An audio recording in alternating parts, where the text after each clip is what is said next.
here in Las Vegas. We're talking about Red Faction Guerrilla. I'm joined by the producer. His name is Rick White. Rick, how are you? I'm doing pretty good. For those who don't know, what is Red Faction Guerrilla? Who do you play in this game?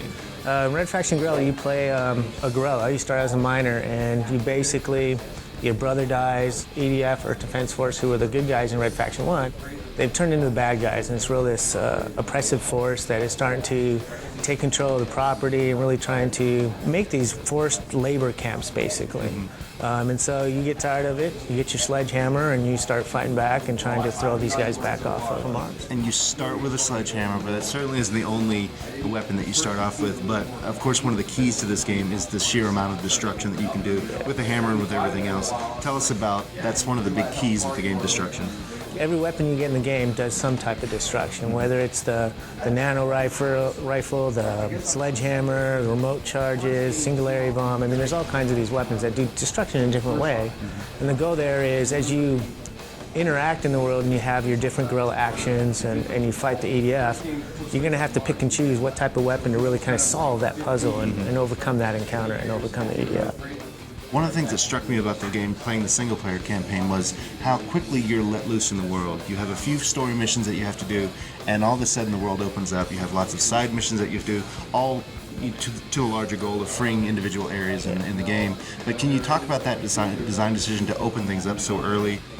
What we did early on was it was much more confined in Parker. And then we did a lot of usability testing with college students, and we found that they were getting frustrated because they just wanted to go do whatever. They just wanted to go and destroy stuff.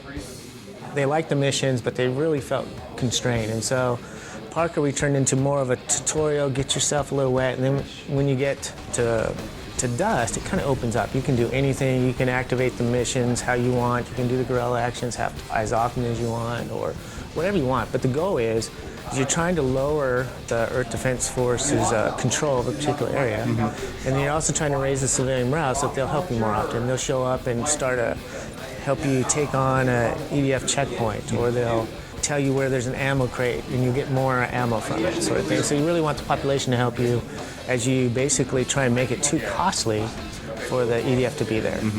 One of the things you notice early on in the game is the direct approach often doesn't work because EDF, they outgun you and there's more of them. Can you talk about that?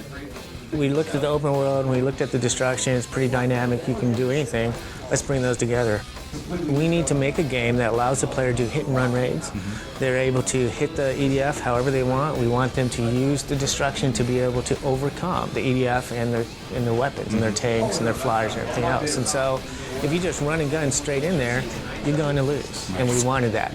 You know, we really wanted you to think about it, survey the situation, figure out if you need to throw a bunch of remote charges on a vehicle, charge that vehicle in there, jump out at the last minute and detonate it, which causes distraction so you can go around the back to blow a hole in the wall, to go up the stairs and get, the hostages. We really wanted you to think about, how do I do this? What are the tools I got?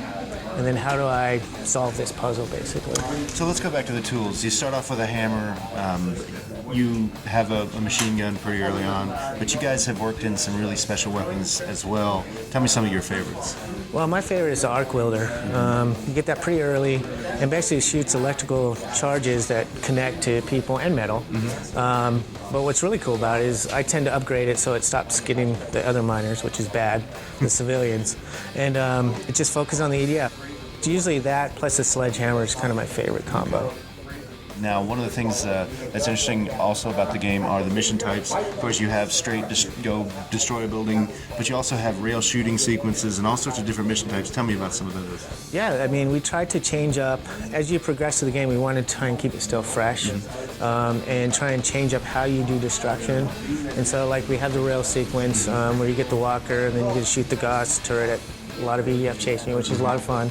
Convoy attacks, which is rescue, all sorts of stuff. Yeah, you have to hostages where you have to get in the building, so you just can't blow up the building. Right. You have to figure out how to get in there and get them out as the EDF are trying to stop you. Cool. So a pretty very deep single-player aspect, but you guys are showing multiplayer as well. What's different about multiplayer? Well, imagine playing multiplayer in any other game, but add the level of destruction we have. I mean, what we have found is that your tactics and your strategy is changing as the environment's changing around you. you're not safe. You have to be mobile. You have to be paying attention to what you're doing. If you can think about it, you can probably do it. Very cool. So, Red Faction Guerrilla, when's it coming out, Rick? June 9th. All right, right around the corner, Red Faction Guerrilla for Xbox 360 and PS3 coming soon. Thanks, Rick, for your time. Appreciate it. Thank you. And we'll see you next time.